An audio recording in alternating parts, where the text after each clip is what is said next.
A Hot Wheels sale popped up at the Jackson Community Building in Vienna.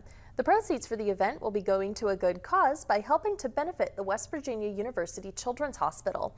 According to organizer Rick Dotson, this event had 10 vendors, which is the most he's ever had for one of these sales. Dotson said the vendors offered many different kinds of toy vehicles.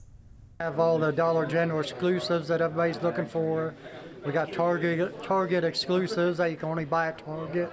So a lot of the dealers have stockpiled their vintage Hot Wheels and they're selling some of them. So lots of weird and different things here today that you can't find in the stores.